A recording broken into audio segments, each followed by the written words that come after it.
स्वागत है तुहाडा पंजाबी आवाज़ रेडियो इंडिया ते। सब तो पहला पत्रकार जसविंदर सिंह बिट्टा होना नाल गलबात करते हैं। जसविंदर सिंह जी, स्वागत है तुहाडा पंजाबी आवाज़ दे विच।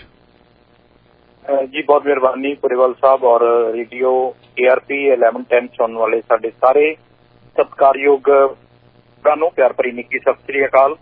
जिस भी जगह ते जिहड़े भी प्लेटफार्म ते सुन रहे ने सारिਆਂ ਦਾ ਅਸੀਂ स्वागत करते हैं। और अज मैं थोड़ा जिहा पहला ही तुहाडे तो माफी मंग ਲਾਂ क्योंकि अज मैं दिल्ली दे विच सी और पद्म श्री और राज्य सभा मैंबर विक्रमजीत सिंह सानी ਜਿਹੜੇ ਇੱਕ ਸਿੱਖ ਯੂਨੀਵਰਸਿਟੀ ਦੇ ਤੌਰ ਦੇ ਉੱਤੇ ਜਾਣੇ ਜਾਂਦੇ ਨੇ ਜਿਨ੍ਹਾਂ ਨੇ ਹੁਣ ਤੱਕ 10,000 ਤੋਂ ਵੱਧ ਬੰਦਿਆਂ ਨੂੰ ਰੁਜ਼ਗਾਰ ਦਵਾਇਆ, ਉਹਨਾਂ ਨਾਲ ਮੈਂ ਇੰਟਰਵਿਊ ਰਿਕਾਰਡ ਕਰਨ ਵਾਪਸ ਆ ਰਿਹਾ ਹੁਣ ਕਿਉਂਕਿ ਥੋੜੀ ਮੈਨੂੰ ਸੀਗਾ ਕਿ ਮੈਂ ਲੇਟ ਹੋ ਜਾਵਾਂਗਾ, ਇਸ ਲਈ ਮੇਰੇ ਲਈ ਪਹਿਲਾਂ ਮਾਫੀ ਵੀ ਮੰਗੀ ਸੀ।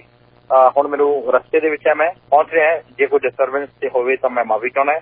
ਔਰ ਸੈਕਿੰਡ, ਅੱਜ ਦਿੱਲੀ ਦੇ ਵਿੱਚ ਮੈਨੂੰ ਹੁਣ ਤੇ ਇੱਕ ਹੋਰ ਇੰਟਰਵਿਊ ਜਿਹੜੀ ਸੀਗੀ ਮਿਨੋਰਟੀ ਕਮਿਸ਼ਨ ਜਿਹੜੇ ਉਹਨਾਂ ਦੇ ਚੇਅਰਮੈਨ ਨੇ ਇਕਬਾਲ ਸਿੰਘ ਲਾਲਪੁਰਾ, ਉਹਨਾਂ ਨਾਲ ਵੀ ਮੈਂ ਲੰਬੀ ਚੌੜੀ ਗੱਲਬਾਤ ਕਰਕੇ ਆਇਆ। ਸੋ ਇਸ ਕਰਕੇ ਥੋੜਾ ਜਿਹਾ ਮੈਨੂੰ ਜੇ ਵਾਇਸ ਦੀ ਕੋਈ ਡਿਫੈਕਟ ਹੋਵੇ ਤਾਂ ਮਾਫੀ ਚਾਹਾਂਗਾ। ਸੋ ਥੈਂਕ ਯੂ ਤੁਹਾਡਾ ਜੀ। ਜੀ ਅੱਜ ਸਿੱਧੂ ਮੂਸੇਵਾਲਾ ਉਹਨਾਂ ਦਾ ਭੋਗ ਸੀ, ਉੱਥੇ ਕੌਣ ਆਇਆ ਤੇ ਕੌਣ ਨਹੀਂ ਆਇਆ? ਹਾਂਜੀ, ਕੌਣ ਆਇਆ ਤੇ ਕੌਣ ਨਹੀਂ ਆਇਆ ਇਹ ਤਾਂ ਔਖਾ ਕੰਮ ਦੱਸਣਾ, ਪਰ ਉੱਥੇ ਤੁਸੀਂ ਇਹ ਦੇਖੋ ਵੀ ਇਨਸਾਨੀਅਤ ਦੇ ਨਾਤੇ, ਪੰਜਾਬੀ ਦੇ ਨਾਤੇ ਔਰ ਇੱਥੋਂ ਤੱਕ ਕਿ ਵੱਖ-ਵੱਖ ਸਟੇਟਾਂ ਦੇ ਉੱਤੋਂ ਵੀ ਬਹੁਤ ਸਾਰੇ ਲੋਕ ਜਿਹੜੇ ਆਮ ਮੁਹਾਰੇ ਚੱਲ ਕੇ ਆਏ। ਅੱਜ ਹਰ ਬੰਦਾ, ਮੈਂ ਦਿੱਲੀ ਵੀ ਅੱਜ ਬੈਠਾ ਸੀਗਾ HS ਹੰਸਪਾਲ ਕੋਲੇ, ਜਿਹੜੇ ਆਪਣੇ ਮਿਨੋਰਟੀ ਕਮਿਸ਼ਨ ਦੇ ਸਾਬਕਾ ਚੇਅਰਮੈਨ ਰਹੇ ਨੇ, ਰਾਜ ਸਭਾ ਮੈਂਬਰ ਰਹੇ ਨੇ, ਕਹਿੰਦੇ ਮੈਂ 80 ਸਾਲ ਮੇਰੀ ਉਮਰ ਹੋ ਗਈ, ਮੈਂ ਕਦੇ ਉਹਨਾਂ ਦਾ ਗਾਣਾ ਨਹੀਂ ਸੁਣਿਆ। ਤਾਂ ਮੈਨੂੰ ਉਹਦੇ ਨਾਲ ਹੀ ਉਹਨਾਂ ਨੇ ਆਖਿਆ ਕਿ ਮੈਂ ਰਾਤ ਮੇਰੇ ਪੋਤੇ ਨੇ ਦੱਸਿਆ ਵੀ ਤੁਸੀਂ ਇੱਕ ਵਾਰੀ ਉਹਨਾਂ ਦਾ ਗਾਣਾ ਸੁਣੋ। ਤੇ ਕਹਿੰਦਾ ਜਦੋਂ ਮੈਂ ਗਾਣਾ ਸੁਣਿਆ ਤੇ ਮੈਨੂੰ ਇਹ ਲੱਗਿਆ ਵੀ ਉਹਨੇ ਨਾ ਤਾਂ ਕਿਸੇ ਔਰਤ ਨੂੰ ਵਿਸ਼ਾ ਵਸਤੂ ਬਣਾਇਆ ਤੇ ਨਾ ਹੀ ਕੋਈ ਇਸ ਤਰ੍ਹਾਂ ਦੀ ਗੱਲ ਕੀਤੀ ਹੈ ਜਿਹਦੇ ਨਾਲ ਕੋਈ ਅਸੀਂ ਅੱਖ ਨੀਵੀਂ ਕਰ ਸਕੀਏ ਜਾਂ ਸ਼ਰਮਿੰਦਗੀ ਮਹਿਸੂਸ ਕਰੀਏ। ਤਾਂ ਉਹਨਾਂ ਨੇ ਇਸ ਗੱਲ ਦੇ ਉੱਤੇ ਪਹਿਰਾ ਦਿੱਤਾ ਕਿ ਵਾਕਈ ਜਿਹੜੀ ਗੱਲ ਠੀਕ ਹੈਗੀ ਹੈ। ਅੱਜ ਹਰ ਵਿਅਕਤੀ ਸਿੱਧੂ ਮੂਸੇਵਾਲੇ ਦੀ ਗੱਲ ਕਰ ਰਿਹਾ ਹੈ, ਸਿੱਧੂ ਮੂਸੇਵਾਲੇ ਬਾਰੇ ਦੱਸ ਰਿਹਾ ਹੈ, ਪੁੱਛ ਰਿਹਾ ਹੈ। ਔਰ ਜੇ ਮੈਂ ਸੋਸ਼ਲ ਮੀਡੀਆ ਦੀ ਗੱਲ ਕਰਾਂ ਤਾਂ ਸੋਸ਼ਲ ਮੀਡੀਆ ਦੇ ਵਿੱਚ ਜੇ 10 ਜਾਂ 15 ਜਾਂ 20 ਜਿਹੜੇ ਚੈਨਲ ਨੇ, ਜੇ ਤੁਸੀਂ ਉਹਨਾਂ ਨੂੰ ਦੇਖੋ ਤਾਂ ਮੈਂ ਦੇਖ ਰਿਹਾ ਸੀਗਾ ਵੀ ਘੱਟੋ ਘੱਟ ਵੀ 50 ਲੱਖ ਲੋਕਾਂ ਨੇ ਅੱਜ ਇਸ ਜਿਹੜੇ ਉਹਦੇ ਸ਼ਰਧਾਂਜਲੀ ਸਮਾਗਮ ਹੈ ਉਹਦੇ 'ਚ ਸ਼ਮੂਲੀਅਤ ਕੀਤੀ ਹੈ। ਹੁਣ ਤੁਸੀਂ ਇਹਦੇ 'ਚ ਇਹ ਦੱਸੋ ਵੀ ਕੌਣ ਨਹੀਂ ਆਇਆ, ਕੌਣ ਆਇਆ, ਇਹ ਬੜਾ ਕਹਿਣਾ ਔਖਾ ਹੈਗਾ। ਲੇਕਿਨ ਉਹਦਾ ਮੈਸੇਜ ਜਿਹੜਾ ਉਹਨਾਂ ਦੇ ਪਿਤਾ ਸਰਦਾਰ ਬਲਕੌਰ ਸਿੰਘ ਸਿੱਧੂ ਨੇ ਜਿਹੜਾ ਦਿੱਤਾ ਹੈ, ਉਹਨਾਂ ਨੇ ਕਿਹਾ ਕਿ ਮੈਨੂੰ ਇਹ ਸਮਝ ਨਹੀਂ ਆਈ ਕਿ ਮੇਰੇ ਪੁੱਤ ਦਾ ਜਿਹੜਾ ਕਤਲ ਕਿਉਂ ਕੀਤਾ ਗਿਆ ਤੇ ਮੈਂ ਉਹਦਾ ਇਨਸਾਫ ਲੈਣ ਦੇ ਲਈ ਪੰਜਾਬ ਸਰਕਾਰ ਤੋਂ ਉਮੀਦ ਰੱਖੀ ਹੈ। ਜੇ ਇਨਸਾਫ ਨਾ ਮਿਲਿਆ ਤਾਂ ਫਿਰ ਅਸੀਂ ਅਗਲੀ ਗੱਲ ਸੋਚਾਂਗੇ, ਸੰਘਰਸ਼ ਕਰਨ ਦੀ ਗੱਲ ਸੋਚਾਂਗੇ। ਤੇ ਨਾਲ ਹੀ ਉਹਨਾਂ ਨੇ ਆਖਿਆ ਕਿ ਮੈਂ ਅਪੀਲ ਕਰਦਾ ਉਹਨਾਂ ਸਿਆਸਤਦਾਨਾਂ ਨੂੰ, ਉਹਨਾਂ ਸੱਤਾਧਾਰੀਆਂ ਨੂੰ, ਉਹ ਪੰਜਾਬ ਨੂੰ ਇਸ ਨਰਕ ਵਿੱਚੋਂ ਕੱਢਣ ਤਾਂ ਜੋ ਕੋਈ ਹੋਰ ਕਿਸੇ ਦਾ ਪੁੱਤ ਇਸ ਤਰ੍ਹਾਂ ਦਾ ਜਿਹੜਾ ਸ਼ਿਕਾਰ ਨਾ ਹੋ ਸਕੇ। ਨਾਲ ਉਹਨਾਂ ਨੇ ਇਹ ਵੀ ਆਖਿਆ ਕਿ ਮੈਨੂੰ ਹਾਲੇ ਤੱਕ ਇਹ ਨਹੀਂ ਪਤਾ ਲੱਗਿਆ ਕਿ ਮੇਰੇ ਪੁੱਤ ਦਾ ਕਸੂਰ ਕੀ ਸੀ, ਉਹਨੂੰ ਮਾਰਿਆ ਕਿਉਂ ਗਿਆ। ਔਰ ਇੰਨਾ ਨਾ ਹੀ ਉਹ ਕਿਸੇ ਗਲਤ ਕੰਮ 'ਚ ਸ਼ਾਮਿਲ ਸੀ। ਉਹਨਾਂ ਨੇ ਆਖਿਆ ਕਿ ਮੈਂ ਤੇ ਮੇਰੀ ਧਰਮ ਪਤਨੀ, ਅਸੀਂ ਉਹਨੂੰ ਕਿਹਾ ਕਿ ਸਾਡੇ ਸਿਰ ਤੇ ਸਹੁੰ ਖਾਰ ਹੱਥ ਰੱਖ ਕੇ ਵੀ ਤੇਰਾ ਕਿਤੇ ਵੀ ਕੋਈ ਗਲਤ ਕੰਮ ਦੇ ਵਿੱਚ ਰੋਲ ਨਹੀਂ। ਤੇ ਕਹਿੰਦੇ ਉਹਨਾਂ ਨੇ ਕਿਹਾ ਵੀ ਇਹ ਸਹੁੰ ਵੀ ਖਾਧੀ ਉਹਨਾਂ ਨੇ। ਦੂਜਾ, ਮੈਂ ਅੱਜ ਦੇਖ ਰਿਹਾ ਜੇ ਅਸੀਂ ਪਿਓ ਪੁੱਤ ਦਾ ਰਿਸ਼ਤਾ, ਭੈਣਾਂ ਭਰਾਵਾਂ ਦਾ ਰਿਸ਼ਤਾ, ਉਹਦੇ 'ਚ ਬਹੁਤ ਸਾਰਾ ਸਾਡਾ ਜਿਹੜਾ ਕਮਰਸ਼ੀਅਲ ਹੋ ਗਿਆ, ਅਸੀਂ ਵਪਾਰਕ ਹੋ ਗਏ, ਅਸੀਂ ਸਤਿਕਾਰ ਜਿਹੜਾ ਘਟਾ ਦਿੱਤਾ। ਲੇਕਿਨ ਸਿੱਧੂ ਮੂਸੇਵਾਲੇ ਨੇ ਜੋ ਇੱਕ ਨਵੀਂ ਪਿਰਤ ਪਾਈ ਹੈ ਮਾਤਾ ਪਿਤਾ ਦੇ ਸਤਿਕਾਰ ਕਰਨ ਦੀ, ਖੇਤੀਬਾੜੀ ਨਾਲ ਮੋਹ ਰੱਖਣ ਦੀ, ਖੇਤੀਬਾੜੀ ਪਿੰਡ ਨਾਲ ਮੋਹ ਰੱਖਣ ਦੀ, ਇੱਕ ਵਿਲੱਖਣ ਮਿਸਾਲ ਹੈਗੀ ਹੈ, ਯੂਨੀਕ ਮਿਸਾਲ ਮੈਨੂੰ ਨਜ਼ਰ ਆਉਂਦੀ ਹੈ। ਮੈਨੂੰ ਨਹੀਂ ਨਜ਼ਰ ਆਉਂਦੀ, ਤੁਸੀਂ ਜਿਸ ਨਾਲ ਵੀ ਕਿਸੇ ਨਾਲ ਗੱਲ ਕਰਦੇ ਹੋ ਤਾਂ ਉਹ ਹਰ ਬੰਦਾ ਤੁਹਾਨੂੰ ਇਹ ਗੱਲ ਕਹਿੰਦਾ। ਔਰ ਮੈਂ ਦੇਖ ਰਿਹਾ ਕਿ ਪਹਿਲਾ ਐਸਾ ਭੋਗ ਹੋਏਗਾ ਜਿੱਥੇ ਰਾਜਨੀਤਿਕ ਲੋਕ ਇਸ ਕਰਕੇ ਪਹੁੰਚੇ ਵੀ ਜੇ ਸਾਡੀ ਉੱਥੇ ਹਾਜ਼ਰੀ ਨਾ ਲੱਗੀ ਤਾਂ ਸਾਨੂੰ ਲੋਕ ਪੁੱਛਣਗੇ ਕੱਲ ਨੂੰ ਵੀ ਕੀ ਤੁਸੀਂ ਸਿੱਧੂ ਮੂਸੇਵਾਲਾ ਦੇ ਪਰਿਵਾਰ ਨਾਲ ਦੁੱਖ ਸਾਂਝਾ ਕਰਨ ਗਏ ਸੀ, ਕੀ ਤੁਸੀਂ ਸਿੱਧੂ ਮੂਸੇਵਾਲਾ ਦੇ ਭੋਗ ਤੇ ਗਏ ਸੀਗੇ। ਸੋ ਬਾਕੀ ਅੱਜ ਦੀ ਜਿਹੜੀ ਉੱਥੇ ਦਸਤਾਰਾਂ ਸਜਾ ਕੇ ਪਹੁੰਚਣ ਦੀ ਜਿਹੜੀ ਅਪੀਲ ਕੀਤੀ ਸੀ ਉਹ ਵੀ ਬਹੁਤ ਵੱਡੇ ਪੱਧਰ ਤੇ ਹੋਈ। ਇਸ ਤੋਂ ਇਲਾਵਾ ਉੱਥੇ ਪਲਾਂਟੇਸ਼ਨ ਦੀ ਗੱਲ ਹੋਈ, ਜਿਵੇਂ ਬਲਕੌਰ ਸਿੰਘ ਸਿੱਧੂ ਜਿਹੜੇ ਨੇ ਸਿੱਧੂ ਮੂਸੇਵਾਲਾ ਦੇ ਪਿਤਾ, ਉਹਨਾਂ ਦੀ ਧਰਮ ਪਤਨੀ ਮਾਤਾ ਚਰਨ ਕੌਰ ਜਿਹੜੇ ਸਰਪੰਚ ਨੇ, ਉਹਨਾਂ ਨੇ ਆਖਿਆ ਵੀ ਮੈਂ ਆਪਣੇ ਪੁੱਤ ਨੂੰ ਬਹੁਤ ਪਿਆਰ ਕਰਦੀ ਸੀ ਤੇ ਮੈਂ ਤੁਹਾਡੇ 'ਚੋਂ ਆਪਣਾ ਪੁੱਤ ਦੇਖਦੀ ਹਾਂ, ਮੇਰੇ ਦਰਵਾਜ਼ੇ ਹਮੇਸ਼ਾ ਖੁੱਲ੍ਹੇ ਆ, ਮੇਰਾ ਦੁੱਖ ਤੁਸੀਂ ਘਟਾਇਆ, ਉਹਦੀ ਕਮੀ ਤਾਂ ਨਹੀਂ ਪੂਰੀ ਹੋ ਸਕਦੀ, ਲੇਕਿਨ ਤੁਸੀਂ ਮੈਨੂੰ ਉਵੇਂ ਹੀ ਮੇਰੇ ਕੋਲ ਆਉਣਾ ਹੈ ਜਿਵੇਂ ਤੁਸੀਂ ਸਿੱਧੂ ਮੂਸੇਵਾਲੇ ਜਦੋਂ ਇੱਥੇ ਜਾਂਦੇ ਸੀ ਤੁਸੀਂ ਆਉਂਦੇ ਸੀਗੇ। ਤੇ ਨਾਲ ਹੀ ਉਹਨਾਂ ਨੇ ਆਖਿਆ ਵੀ ਜੇ ਤੁਸੀਂ ਸਿੱਧੂ ਮੂਸੇਵਾਲਾ ਨੂੰ ਸੱਚਾ ਪਿਆਰ ਕਰਦੇ ਹੋ ਤਾਂ ਇੱਕ ਇੱਕ ਦਰਖਤ ਹਰ ਬੰਦਾ ਲਾਵੇ ਤੇ ਉਹਨੂੰ ਪਾਲੇ। ਅੱਜ ਗ੍ਰੀਨ ਰੈਵੋਲੂਸ਼ਨ ਦੀ ਬੜੀ ਲੋੜ ਹੈਗੀ ਹੈ, ਜਦੋਂ ਪੋਲਿਊਸ਼ਨ ਵੱਧ ਰਿਹਾ ਹੈ, ਦਰਖਤ ਕੱਟੇ ਜਾ ਰਹੇ ਨੇ ਔਰ ਜਿਹੜੇ ਕੰਕਰੀਟ ਦੇ ਜੰਗਲ ਅਸੀਂ ਉਸਾਰ ਰਹੇ ਹਾਂ, ਉਸ ਸਮੇਂ ਇਹ ਭਾਵਕ ਅਪੀਲ ਹੈ ਜਿਹੜੀ ਉਹ ਬਹੁਤ ਵੱਡੀ ਹੈ। ਦੂਜਾ, ਉਸ ਜਗ੍ਹਾ ਦੇ ਉੱਤੇ ਸਿੱਖ ਸ਼ਖਸੀਅਤਾਂ ਪਹੁੰਚੀਆਂ, ਫਤਿਹਗੜ੍ਹ ਸਾਹਿਬ ਤੋਂ ਗਿਆਨੀ ਹਰਪਾਲ ਸਿੰਘ ਜਿਹੜੇ ਕਥਾਵਾਚਕ ਨੇ, ਹੈਡ ਗ੍ਰੰਥੀ ਨੇ, ਉਹਨਾਂ ਨੇ ਆਖਿਆ ਵੀ ਜਿਹੜੀ ਦਸਤਾਰ ਦੀ ਗੱਲ, ਕੀਰਤਨ ਦੀ ਗੱਲ ਜਿਹੜਾ ਸਿੱਧੂ ਕਰ ਗਿਆ, ਉਹ ਅੱਜ ਬੜੀ ਸਮੇਂ ਦੀ ਲੋੜ ਸੀ।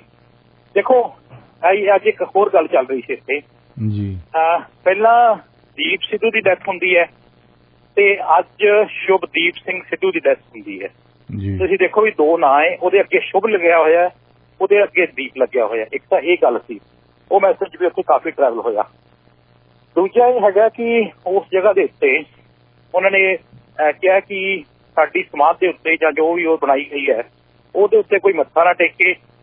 ਨਾਲ ਹੀ ਬਲਕੌਰ ਸਿੰਘ ਸਿੱਧੂ ਨੇ ਇੱਕ ਅਪੀਲ ਕੀਤੀ ਹੈ ਭਾਵਕ, ਉਹਨਾਂ ਨੇ ਆਖਿਆ ਵੀ ਜਿਹੜੇ ਸੋਸ਼ਲ ਮੀਡੀਆ ਹੈ ਉਹ ਇਸ ਤਰ੍ਹਾਂ ਦੀਆਂ ਸਟੋਰੀਆਂ, ਇਸ ਤਰ੍ਹਾਂ ਦੇ ਜਿਹੜੇ ਕ੍ਰੀਏਟੀਵਿਟੀ ਜਾਂ ਵਿਊ ਲੈਣ ਦੀ ਖਾਤਰ ਕੋਈ ਇਸ ਤਰ੍ਹਾਂ ਦਾ ਪ੍ਰਪੰਚ ਨਾ ਰਚੇ ਜਿਹਦੇ ਨਾਲ ਸਾਡੀਆਂ ਭਾਵਨਾਵਾਂ ਨੂੰ ਘੱਟ ਵੱਜੇ ਜਾਂ ਸਿੱਧੂ ਨੂੰ ਚਾਹਣ ਵਾਲਿਆਂ ਨੂੰ ਨਮੋਸ਼ੀ ਦਾ ਸਾਹਮਣਾ ਕਰਨਾ ਪਵੇ। ਤੁਸੀਂ ਸਟੋਰੀਆਂ ਬਣਾ ਕੇ ਇਸ ਤਰ੍ਹਾਂ ਦੀਆਂ ਗੱਲਾਂ ਕਰੋ ਜਿਹਦੇ ਨਾਲ ਸਾਨੂੰ ਇਹ ਲੱਗੇ ਕਿ ਸਾਡੇ ਜ਼ਖਮਾਂ ਨੂੰ ਤੁਸੀਂ ਮਲਮ ਲਾਉਣ ਦੀ ਬਜਾਏ ਤੁਸੀਂ ਇਹਨੂੰ ਉਚੇੜ ਰਹੇ ਹੋ। ਸੋ ਬਹੁਤ ਸਾਰੇ ਲੋਕ ਅੱਜ ਆਪ ਮੁਹਾਰੇ ਪਹੁੰਚੇ ਸੀ ਤੇ ਸਾਰਾ ਮਾਨਸਾ ਜਿਹੜਾ ਬੰਦ ਸੀਗਾ ਔਰ ਟ੍ਰੈਫਿਕ ਦੀ ਵਿਵਸਥਾ ਭਾਵੇਂ ਕੀਤੀ ਗਈ ਸੀ, ਮਤਲਬ ਰਸਤੇ ਪ੍ਰਬੰਧ ਕੀਤੇ ਗਏ ਸੀ, ਪਰ ਫਿਰ ਵੀ ਬਹੁਤ ਲੋਕਾਂ ਨੂੰ ਉੱਥੇ ਤੱਕ ਪਹੁੰਚਣ ਦੇ ਵਿੱਚ ਕਾਫੀ ਦਿੱਕਤ ਆਈ। ਹੁਣੇ ਇੱਕ ਖਬਰ ਆ ਰਹੀ ਆ ਮੋਹਾਲੀ ਤੋਂ, ਸ਼ਾਇਦ ਤੁਹਾਨੂੰ ਪਤਾ ਹੋਵੇ ਕਿ ਇੱਕ ਨੌਜਵਾਨ ਨੇ ਜਾਂ ਤਾਂ ਆਤਮ ਹੱਤਿਆ ਕੀਤੀ ਹੈ ਜਾਂ ਉਹਨੂੰ ਮਾਰਿਆ, ਗੋਲੀਆਂ ਮਾਰ ਕੇ ਉਹਨੂੰ ਮਾਰਿਆ ਗਿਆ। ਉਹਦੇ ਬਾਰੇ ਕੋਈ ਖਬਰ ਹੈ? ਹਾਂਜੀ, ਮੈਂ ਫੋਟੋ ਦੇਖ ਰਿਹਾ ਸੀਗਾ ਹੁਣੇ ਜੀ। ਉਸ ਬੰਦੇ ਨੇ ਸੁਸਾਈਡ ਕੀਤਾ ਜੀ। ਇਸ ਗੱਲ ਦੀ ਪੁਸ਼ਟੀ ਹੋ ਗਈ ਹੈ ਕਿਉਂਕਿ ਜਿਹੜਾ ਰਿਵਾਲਵਰ ਹੈ ਉਹਦੇ ਹੱਥ ਦੇ ਵਿੱਚ ਹੈ ਜੀ। ਮੈਂ ਮੁਕਤਸਰ ਦੇ ਵਿੱਚ ਇੱਕ ਇਸ ਤਰ੍ਹਾਂ ਦੀ ਘਟਨਾ ਦੇਖੀ ਸੀ ਅੱਜ ਤੋਂ 5-6 ਸਾਲ ਪਹਿਲਾਂ। ਇੱਕ ਸਾਡੇ ਯੰਗ ਬੱਚੇ ਦੀ ਮੌਤ ਹੋ ਗਈ ਤੇ ਉਹਦਾ ਪਿਤਾ ਜਿਹੜੇ ਕਾਫੀ ਮਤਲਬ ਰਿਚ ਸੀਗੇ, ਚੰਗੀ ਉਹਨਾਂ ਕੋਲ ਜ਼ਮੀਨ ਜਾਇਦਾਦ ਸੀ, ਤਾਂ ਉਹਨਾਂ ਨੇ ਇੱਕ ਸੈਕਿੰਡ ਮੈਰਿਜ ਕਰਾ ਲਈ ਕਿਉਂਕਿ ਦੁਬਾਰਾ ਬੱਚਾ ਹੋ ਜਾਵੇ ਤਾਂ ਉਹਦੇ ਵਾਰਸ ਬਣ ਸਕੇ। ਲੇਕਿਨ ਜਦੋਂ ਉਹਨੇ ਸ਼ਾਦੀ ਕਰਾ ਲਈ ਉਸ ਬੰਦੇ ਨੇ, ਤਾਂ ਜਿਹੜੀ ਔਰਤ ਸੀ ਉਹਦੀ ਘਰਵਾਲੀ ਸੀ, ਉਹਦੇ ਬਾਰੇ ਦੇ ਵਿੱਚ ਕੋਈ ਬਹੁਤ ਹੀ ਚੰਗੀ ਰਿਪੋਰਟ ਉਹਨੂੰ ਨਹੀਂ ਮਿਲੀ, ਤਾਂ ਅਖੀਰ ਤੇ ਉਹਨੇ ਆ ਕੇ ਆਪਣਾ ਜਿਹੜਾ ਆਤਮ ਹੱਤਿਆ ਕਰ ਲਈ, ਸੁਸਾਈਡ ਕਰ ਲਿਆ। ਸੋ ਇਹ ਸੁਸਾਈਡ ਦਾ ਮਾਮਲਾ ਮੈਨੂੰ ਜਾਪ ਰਿਹਾ ਕਿਉਂਕਿ ਅਸੀਂ ਡਿਪਰੈਸ਼ਨ ਦੇ ਵਿੱਚ ਬਹੁਤ ਜ਼ਿਆਦਾ ਹੈਗੇ ਆ, ਹਰ ਬੰਦਾ ਦੁਖੀ ਹੈਗਾ। ਜੇ ਅਸੀਂ ਕਿਸੇ ਕੋਲੇ ਗੱਲ ਕਰਦੇ ਆ ਤਾਂ ਸਾਡਾ ਮਜ਼ਾਕ ਉਡਾਉਂਦੇ ਨੇ। ਮੈਂ ਇੱਕ ਗੱਲ ਉਹ ਦੇਖਦਾ ਹੈ, ਜਿਹੜਾ ਈਸਾਈ ਧਰਮ ਹੈ ਨਾ, ਉਹਦੇ ਵਿੱਚ ਜੇ ਤੁਹਾਨੂੰ ਕੋਈ ਦੁੱਖ ਹੈ ਤਾਂ ਸਾਰੇ ਆਪਣੇ ਉੱਥੇ ਪ੍ਰੇ ਕਰਦੇ ਨੇ ਕਿ ਜਸਵਿੰਦਰ ਸਿੰਘ ਬਿੱਟਾ ਦੀ ਆਹ ਪ੍ਰੋਬਲਮ ਹੈ ਤੇ ਅਸੀਂ ਸਾਰੇ ਪ੍ਰੇ ਕਰਦੇ ਹਾਂ ਵੀ ਗੋਡ ਇਹਦੀ ਸਮੱਸਿਆ ਜਿਹੜੀ ਹੱਲ ਹੋ ਜਾਵੇ। ਸਾਡੇ ਕੀ ਹੈ, ਸਾਡੇ ਹਿੰਦੂ ਸੱਭਿਆਚਾਰ ਦੇ ਵਿੱਚ, ਸਿੱਖ ਸੱਭਿਆਚਾਰ ਦੇ ਵਿੱਚ ਜੇ ਮੇਰੀ ਕੋਈ ਸਮੱਸਿਆ ਮੈਂ ਪੁਰੇਵਾਲ ਸਾਹਿਬ ਤੁਹਾਡੇ ਨਾਲ ਸਾਂਝੀ ਕਰ ਲਾਂ ਤਾਂ ਤੁਸੀਂ ਤਾਂ ਸ਼ਾਇਦ ਮੈਨੂੰ ਹਮਦਰਦੀ ਪ੍ਰਗਟ ਕਰੋਗੇ ਜਾਂ ਕਿਸੇ ਨਾਲ ਤੁਸੀਂ ਗੱਲ ਕਰ ਲਓ ਜਾਂ ਕਿਸੇ ਹੋਰ ਦਾ ਅੱਗੇ ਦੀ ਗੱਲ ਚਲੀ ਜਾਏਗੀ ਤੇ 10 ਦਿਨਾਂ ਬਾਅਦ ਮੈਨੂੰ ਸ਼ਹਿਰ ਵਾਲੇ ਪੁੱਛਣਗੇ, ਅੱਛਾ ਵੀ ਤੇਰੀ ਆਹ ਸਮੱਸਿਆ, ਤੇਰੀ ਬੇਟੀ ਦੀ ਆਹ ਸਮੱਸਿਆ, ਤੇਰੀ ਘਰ ਵਾਲੇ ਦੀ ਆਹ ਸਮੱਸਿਆ ਹੈ, ਤੇ ਮੈਨੂੰ ਲੱਗੂਗਾ ਕਿ ਮੇਰੀ ਗੱਲ ਤਾਂ ਸਾਰੀ ਦੁਨੀਆ ਨੂੰ ਪਤਾ ਲੱਗੀ ਤੇ ਮੈਂ ਅੱਖਾਂ ਨੀਵੀਆਂ ਕਰਕੇ ਡਿਪਰੈਸ਼ਨ ਦੇ ਵਿੱਚ ਚਲਾ ਜਾਊਂਗਾ। ਸਾਡੇ ਪ੍ਰੋਬਲਮ ਹੈਗੀ ਹੈ, ਇਸ ਕਰਕੇ ਅਸੀਂ ਇੱਕ ਦੂਜੇ ਨਾਲ ਖੁੱਲ੍ਹ ਕੇ ਗੱਲ ਨਹੀਂ ਕਰਦੇ। ਜੇ ਗੱਲ ਕਰਦੇ ਆ ਤਾਂ ਉਹਦਾ ਹੱਲ ਨਹੀਂ ਹੁੰਦਾ। ਇੱਕ ਵਾਰੀ ਇੱਕ DIG ਸੀ ਰੰਧਾਵਾ ਸਾਹਿਬ, ਉਹਨਾਂ ਦੀ ਡੈਥ ਹੋ ਗਈ, ਉਹਨਾਂ ਨੇ ਇਹ ਗੱਲ ਸੁਣਾਈ। ਇੱਕ ਬੰਦੇ ਨੇ ਇਹ ਗੱਲ ਕਹੀ ਵੀ ਸਾਡੇ ਸਮਾਜ ਦੇ ਵਿੱਚ ਜਿਹੜੀ ਆ ਸੁਸਾਈਡ ਜ਼ਿਆਦਾ ਹੋ ਰਹੇ ਨੇ, ਉਹਦਾ ਕਾਰਨ ਇਹੀ ਹੈਗਾ ਕਿ ਅਸੀਂ ਖੁੱਲ੍ਹ ਕੇ ਕਿਸੇ ਕੋਲੇ ਗੱਲ ਨਹੀਂ ਕਰਦੇ। ਜੇ ਗੱਲ ਕਰਦੇ ਆ ਤਾਂ ਉਹ ਗੱਲ ਅੱਗੇ ਦੀ ਅੱਗੇ ਇਸ ਤਰ੍ਹਾਂ ਫੈਲ ਜਾਂਦੀ ਹੈ ਕਿ ਸਾਨੂੰ ਲੱਗਦਾ ਵੀ ਸਾਨੂੰ ਨਮੋਸ਼ੀ ਦਾ ਸਾਹਮਣਾ ਕਰਨਾ ਪੈਂਦਾ। ਸੋ ਇਹ ਸਮੱਸਿਆ ਜਿਹੜੀ ਆਈ ਹੈ ਉਸ ਬੱਚੇ ਨਾਲ, ਉਸ ਵਿਅਕਤੀ ਨਾਲ, ਉਹਦਾ ਜਿਹੜਾ ਪਿਸਤੌਲ ਪਿਆ ਉਹਦੇ ਨਾਲ ਤਾਂ ਮੈਨੂੰ ਇਹ ਲੱਗਦਾ ਕਿ ਉਹ ਇੱਕ ਉਹਨਾਂ ਨੇ ਸੁਸਾਈਡ ਕਮਿਟ ਕੀਤਾ। ਹੁਣ ਘਰੇਲੂ ਪ੍ਰੋਬਲਮ ਬਹੁਤ ਹੈਗੀਆਂ। ਕੱਲ ਪੰਜਾਬ ਖੇਤੀਬਾੜੀ ਯੂਨੀਵਰਸਿਟੀ ਦੇ ਵਿੱਚ ਵੀ ਇੱਕ ਏਡੀਓ ਲੱਗੀ ਲੜਕੀ, ਉਹਦਾ ਇੱਕ ਛੋਟਾ ਜਿਹਾ ਬੱਚਾ ਸੀ। ਪਹਿਲਾਂ ਉਹਨੇ ਆਪਣੇ ਬੱਚੇ ਨੂੰ ਜਿਹੜਾ ਜ਼ਹਿਰ ਪਿਲਾਇਆ ਤੇ ਫਿਰ ਆਪਦੇ ਆਪ ਉਹਨੇ ਜ਼ਹਿਰ ਪੀਤਾ। ਹਾਲਾਂਕਿ ਦੋਨੇ ਸਰਵਿਸ ਸੀ, ਮੀਆਂ ਬੀਵੀ, ਹਸਬੈਂਡ ਵਾਈਫ। ਔਰ ਅੱਜ ਇਸ ਕਰਕੇ ਜਦੋਂ ਅਸੀਂ ਬਹੁਤ ਭੱਜ ਦੌੜ ਵਾਲੀ ਜ਼ਿੰਦਗੀ ਜਿਉਣੇ ਆ ਤਾਂ ਕਈ ਵਾਰੀ ਗੱਲ ਕਰਨ ਦਾ ਵੀ ਸਾਡੇ ਕੋਲ ਸਮਾਂ ਨਹੀਂ, ਤਾਂ ਅਸੀਂ ਇੱਕ ਦੂਜੇ ਕੋਲ ਗੱਲ ਵੀ ਨਹੀਂ ਕਰ ਸਕਦੇ। ਤਾਂ ਇਹ ਜਿਹੜਾ ਅੰਦਰ ਜਿਹੜੀ ਸਾਡੀ ਐਂਜ਼ਾਈਟੀ ਹੈਗੀ ਹੈ ਉਹ ਕਿਤੇ ਨਾ ਕਿਤੇ ਬਹੁਤ ਵੱਡੀ ਮਾਰ ਕਰਦੀ ਹੈ, ਜਿਹਦੇ ਕਰਕੇ ਸਾਡੀ ਜਿਹੜੀ ਘਰੇਲੂ ਲਾਈਫ ਹੈ, ਘਰੇਲੂ ਜ਼ਿੰਦਗੀ ਹੈ, ਬਹੁਤ ਮੈਂ ਦੇਖ ਰਿਹਾ ਬਹੁਤ ਐਸੇ ਘੱਟ ਪਰਿਵਾਰ ਹੋਣਗੇ ਜਿਨ੍ਹਾਂ ਦੇ ਪਰਿਵਾਰਾਂ ਦੇ ਵਿੱਚ ਕੋਈ ਝਗੜੇ ਲੜਾਈਆਂ ਨਹੀਂ ਹੁੰਦੀਆਂ ਹੋਣਗੀਆਂ। ਪਰ ਅੱਜ ਦੀ ਘੜੀ ਇੱਕ ਕਾਉਂਸਲਿੰਗ ਦੀ ਵੀ ਲੋੜ ਹੈਗੀ ਹੈ ਕਿ ਅਸੀਂ ਕਿਵੇਂ ਸਮਾਜ 'ਚ ਵਿਚਰਨਾ, ਕਿਵੇਂ ਅਸੀਂ ਫੈਮਿਲੀ 'ਚ ਵਿਚਰਨਾ, ਕਿਵੇਂ ਅਸੀਂ ਦੋਸਤਾਂ ਮਿੱਤਰਾਂ 'ਚ ਵਿਚਰਨਾ। ਹਰ ਜਗ੍ਹਾ ਤੇ ਜਦੋਂ ਅਸੀਂ ਇੱਕੋ ਜਿਹਾ ਸਮਝਣ ਲੱਗ ਪੈਂਦੇ ਤੇ ਇਸ ਤਰ੍ਹਾਂ ਦਾ ਜਿਹੜਾ ਸਾਨੂੰ ਇਸ ਤਰ੍ਹਾਂ ਦੀਆਂ ਖਬਰਾਂ ਸੁਣਨ ਨੂੰ, ਪੜ੍ਹਨ ਨੂੰ, ਦੇਖਣ ਮਿਲਦੀਆਂ ਨੇ। ਜਸਵਿੰਦਰ ਸਿੰਘ ਜੀ, ਅਸੀਂ ਆਤਮ ਹੱਤਿਆ ਦੀ ਗੱਲ ਕਰਦੇ ਸੀ, ਅੰਕੜਿਆਂ ਦੀ ਗੱਲ ਕਰਦੇ ਸੀ। ਜਿੰਨੀਆਂ ਸਟੱਡੀਜ਼ ਨੇ ਇਹ ਕਹਿੰਦੀਆਂ ਕਿ ਪਿਸਟਲ, ਰਿਵਾਲਵਰ ਤੇ ਗਨਜ਼ ਰੱਖਣ ਵਾਲੇ, ਰਾਈਫਲ ਰੱਖਣ ਵਾਲੇ ਲੋਕਾਂ ਦੀ ਸਭ ਤੋਂ ਪਹਿਲਾਂ ਤੇ ਉਹਨਾਂ ਦੀ ਆਤਮ ਹੱਤਿਆ ਹੁੰਦੀ ਹੈ, ਦੂਜਾ ਉਹਨਾਂ ਦੇ ਨਾਲ ਉਹਨਾਂ ਦੇ ਪਰਿਵਾਰਕ ਮੈਂਬਰਾਂ ਦੀ ਡੈਥ ਹੁੰਦੀ ਹੈ। ਇਸ ਗੱਲ ਦਾ ਕੀ ਜਥੇਦਾਰ ਅਕਾਲ ਤਖਤ ਨੂੰ ਇਲਮ ਹੈ? ਦੂਸਰਾ, ਉਹ ਹਮੇਸ਼ਾ ਹੀ ਕਹਿੰਦੇ ਕਿ ਸਿੱਖ ਯੂਥ ਲਾਇਸੈਂਸਸ਼ੁਦਾ ਹਥਿਆਰ ਰੱਖਣ, ਤੇ ਉਹ ਕਿਹਦੇ ਖਿਲਾਫ ਕਰਨ ਰੱਖਣ? ਨਹੀਂ, ਉਹਦੇ ਚ ਨਾ ਜੀ ਉਹ ਅੱਧੀ ਗੱਲ ਜਿਹੜੀ ਉਹ ਜ਼ਿਆਦਾ ਪ੍ਰਸਾਰੀ ਜਾ ਰਹੀ ਹੈ ਜੀ। ਉਹਨਾਂ ਨੇ ਸਭ ਤੋਂ ਪਹਿਲਾਂ ਆਖਿਆ ਵੀ ਜਿਹੜੀ ਸਾਡੀ ਐਜੂਕੇਸ਼ਨ ਹੈ, ਸਾਡਾ ਐਜੂਕੇਸ਼ਨ ਲੈਵਲ ਹੈ, ਉਹ ਬਹੁਤ ਵੱਡਾ ਵਧੀਆ ਹੋਣਾ ਚਾਹੀਦਾ ਹੈ। ਅਸੀਂ ਮੁਕਾਬਲੇ ਦੀ ਪ੍ਰੀਖਿਆ ਦੇ ਵਿੱਚ ਅੱਜ ਦੇਖੋ IAS IPS ਦੇ ਵਿੱਚ ਪੰਜਾਬੀ ਸਭ ਤੋਂ ਘੱਟ ਨੇ। ਉਹਦਾ ਕਾਰਨ ਕੀ ਹੈ? ਮੈਂ ਦੇਖ ਰਿਹਾ, ਮੇਰੀ ਗੱਲ ਦਾ ਗੁੱਸਾ ਨਾ ਕਰਿਓ ਜੀ, ਅਸੀਂ ਕੈਨੇਡਾ, ਅਮਰੀਕਾ ਜਦੋਂ ਜਾਂਦੇ ਹਾਂ ਤੇ ਮੈਂ ਦੇਖਦਾ ਇੱਥੋਂ ਇੰਜੀਨੀਅਰ ਕਰਕੇ, ਡਾਕਟਰੀ ਕਰਕੇ ਜਾਂ ਕੋਈ ਹੋਰ ਐਜੂਕੇਸ਼ਨ ਲੈ ਕੇ ਜਦੋਂ ਕੈਨੇਡਾ ਪਹੁੰਚਦੇ ਹਾਂ ਤਾਂ ਅਸੀਂ ਕੋਸ਼ਿਸ਼ ਕਰਦੇ ਹਾਂ ਉੱਥੇ ਟੈਕਸੀ ਚਲਾਉਣ ਦੀ ਜਾਂ ਟਰੱਕ ਚਲਾਉਣ ਦੀ। ਟੈਕਸੀ ਚਲਾਉਣਾ ਜਾਂ ਟਰੱਕ ਚਲਾਉਣਾ ਕੋਈ ਮਾੜੀ ਗੱਲ ਨਹੀਂ, ਚੰਗੀ ਗੱਲ ਹੈ ਜੀ, ਉਹ ਵੀ ਇੱਕ ਜੌਬ ਹੈਗੀ ਹੈ। ਪਰ ਤੁਸੀਂ ਦੇਖੋ ਵੀ ਮੈਂ ਇੱਥੇ ਦੇਖ ਰਿਹਾ, ਇੱਥੇ ਉਹ ਬੰਦੇ ਵਧੀਆ ਲਾਈਫ ਜਿਉਂਦੇ ਨੇ, ਲੇਕਿਨ ਉੱਥੇ ਜਾ ਕੇ ਉਹ ਕਿਉਂ ਇਸ ਪਾਸੇ ਪੈਂਦੇ ਆ? ਉਹਨਾਂ ਨੂੰ ਐਜੂਕੇਸ਼ਨ ਵਾਲੇ ਪਾਸੇ ਪੈਣਾ ਚਾਹੀਦਾ। ਅੱਜ ਮੈਂ ਹੁਣੇ ਹੀ ਵਿਕਰਮਜੀਤ ਸਾਹਨੀ ਨਾਲ ਗੱਲ ਕਰ ਰਿਹਾ ਸੀਗਾ। ਮੈਂ ਉਹਨਾਂ ਨੂੰ ਪੁੱਛਿਆ, ਉਹ ਕਹਿੰਦੇ ਰਾਜ ਸਭਾ ਮੈਂਬਰ ਮੈਨੂੰ ਬਣਾਇਆ ਆਮ ਆਦਮੀ ਪਾਰਟੀ ਨੇ। ਮੈਂ ਇਸ ਤੋਂ ਪਹਿਲਾਂ ਜਦੋਂ ਤੋਂ ਮੈਨੂੰ ਬਣਾਇਆ ਮੈਂ ਕਦੇ ਅਰਵਿੰਦ ਕੇਜਰੀਵਾਲ ਨੂੰ ਨਹੀਂ ਮਿਲਿਆ, ਕਦੇ ਮੈਂ ਰਾਘਵ ਚੱਡਾ ਨੂੰ ਨਹੀਂ ਮਿਲਿਆ, ਕਦੇ ਮੈਂ ਭਗਵੰਤ ਮਾਨ ਨੂੰ ਨਹੀਂ ਮਿਲਿਆ। ਉਹਨਾਂ ਨੂੰ ਕਿਉਂ ਬਣਾਇਆ ਗਿਆ ਜੀ? ਉਹਦਾ ਸਭ ਤੋਂ ਵੱਡਾ ਇਹ ਕਾਰਨ ਰਿਹਾ, ਜਿਹੜਾ ਦਿੱਲੀ ਦੇ ਵਿੱਚ ਵਿਕਰਮਜੀਤ ਸਿੰਘ ਸਾਹਨੀ ਹੈ, ਵਰਲਡ ਪੰਜਾਬੀ ਆਰਗੇਨਾਈਜੇਸ਼ਨ, ਉਹਨਾਂ ਨੇ ਇੱਕ ਸੰਸਥਾ ਬਣਾਈ ਹੋਈ ਹੈ, ਵਿਸ਼ਵ ਪੰਜਾਬੀ ਸੰਗਠਨ, ਔਰ ਪਦਮ ਸ਼੍ਰੀ ਅਵਾਰਡ ਉਹਨਾਂ ਨੂੰ ਮਿਲਿਆ ਹੋਇਆ ਔਰ ਕਈ ਸਾਲਾਂ ਤੋਂ ਸਮਾਜ ਭਲਾਈ ਦੇ ਕੰਮ ਕਰ ਰਹੇ ਆ। ਮੌਰੀਸ਼ੀਅਸ ਦੇ ਰਾਸ਼ਟਰਪਤੀ ਨੇ ਇਹਨੂੰ ਅੰਤਰਰਾਸ਼ਟਰੀ ਸ਼ਾਂਤੀ ਪੁਰਸਕਾਰ ਦੇ ਨਾਲ ਸਨਮਾਨਿਤ ਕੀਤਾ ਸੀ ਔਰ ਪੰਜਾਬੀ ਸੱਭਿਆਚਾਰ ਨੂੰ ਦੁਨੀਆ ਭਰ ਦੇ ਵਿੱਚ ਉਹਨਾਂ ਨੇ ਪ੍ਰਸਾਰਿਆ। ਕੋਵਿਡ-19 ਦੇ ਵਿੱਚ ਉਹਨਾਂ ਨੇ ਪੰਜਾਬ ਦੇ ਪਿੰਡਾਂ ਦੇ ਵਿੱਚ ਟੈਸਟਿੰਗ ਕਲੀਨਿਕ, ਐਂਬੂਲੈਂਸ ਤੇ ਆਕਸੀਜਨ ਕੰਸਟ੍ਰੇਟਰ ਸਿਲੰਡਰਾਂ ਦੀ ਮਦਦ ਕਰਵਾਈ ਹੈ। ਇਸ ਤੋਂ ਇਲਾਵਾ ਤੁਸੀਂ ਦੇਖੋ ਫਰੀਦਕੋਟ ਦੇ ਉਹ ਪੜੇ ਹੋਏ ਨੇ, ਦਿੱਲੀ ਦੇ ਵਿੱਚ ਬਹੁਤ ਵੱਡਾ ਉਹਨਾਂ ਦਾ ਕਾਰੋਬਾਰ ਹੈਗਾ। ਉਹ ਕਹਿੰਦੇ ਆ ਕਿ ਮੈਨੂੰ, ਜੇ ਮੈਂ ਅੱਜ ਤੁਹਾਨੂੰ ਕਹਾਂ ਵੀ ਮੈਨੂੰ ਚੰਗੇ ਬੰਦੇ ਚਾਹੀਦੇ ਨੇ, ਡਰਾਈਵਰ ਚੰਗਾ ਚਾਹੀਦਾ ਹੈ, ਜਿਹੜਾ ਕੁੱਕ ਮੈਨੂੰ ਚੰਗਾ ਚਾਹੀਦਾ, ਮੈਨੂੰ ਬਹੁਤ ਘੱਟ ਮਿਲ ਰਹੇ ਨੇ। 10,000 ਬੰਦੇ ਨੂੰ ਆਪਣੇ ਵੱਲੋਂ ਟ੍ਰੇਨਿੰਗ ਦਵਾ ਕੇ ਤਿਆਰ ਕਰ ਰਹੇ ਨੇ। ਅਫਗਾਨਿਸਤਾਨ ਤੋਂ ਜਿਹੜੇ ਸਿੱਖਾਂ ਨੂੰ, ਹਿੰਦੂ ਭਾਈਚਾਰੇ ਨੂੰ ਲਿਆਂਦਾ ਗਿਆ, ਆਪਣੇ ਖਰਚੇ ਦੇ ਉੱਤੇ ਜਹਾਜ਼ ਭੇਜ ਕੇ ਉਹਨਾਂ ਨੂੰ 1 ਸਾਲ ਦਾ ਜਿਹੜਾ ਰੋਜ਼ੀ ਰੋਟੀ ਦਾ, 1 ਸਾਲ ਦਾ ਕਿਰਾਇਆ, 1 ਸਾਲ ਦੀ ਜੌਬ ਉਹਨਾਂ ਨੇ ਦਿੱਤੀ ਹੈ ਔਰ ਇਸ ਤਰ੍ਹਾਂ ਦੇ ਬਹੁਤ ਕੰਮ ਕਰ ਰਹੇ ਨੇ। ਸੋ ਇਸ ਤਰ੍ਹਾਂ ਦੇ ਜਿਹੜੇ ਬੰਦੇ ਨੇ, ਜੇ ਅਸੀਂ ਇਹਨਾਂ ਦੀ ਪੋਜ਼ਿਟਿਵਿਟੀ ਦੇਖੀਏ, ਇਹਨਾਂ ਦੀ ਸਟੋਰੀਜ਼ ਦੇਖੀਏ, ਤਾਂ ਸਾਨੂੰ ਇਹ ਲੱਗੇਗਾ ਕਿ ਅਸੀਂ ਡਿਪਰੈਸ ਨਹੀਂ ਹੋਣਾ। ਜੇ ਅਸੀਂ ਇਹ ਸੋਚੀਏ ਵੀ ਸ਼ਾਰਟਕਟ ਤਰੀਕੇ ਨਾਲ ਅਸੀਂ ਅਮੀਰ ਹੋਣਾ ਹੈ ਤਾਂ ਫਿਰ ਇਹ ਗੰਜ ਵਾਲਾ ਕਲਚਰ ਜਾਂ ਦੂਜਾ ਕਲਚਰ ਇਹ ਵੀ ਹੋਏਗਾ।